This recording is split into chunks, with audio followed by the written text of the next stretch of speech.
habitation or the public transportation, any building, any property or any institution connected therewith.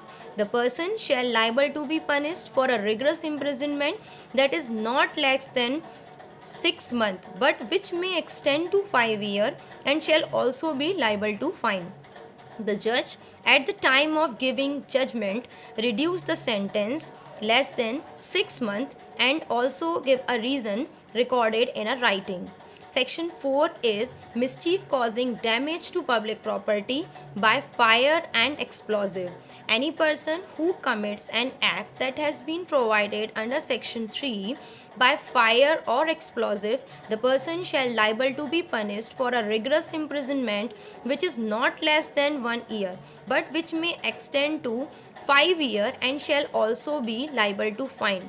And the judge, at the time of giving judgment, reduce the sentence for less than 1 year. Section 5 is related to bail.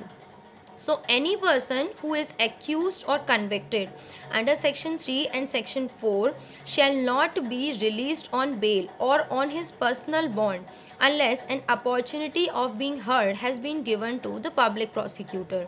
Section 7 is saving clause. So this act is an addition, not in derogation to any law for the time being in force, and this act and this nothing in this act shall exempt any person related to any law.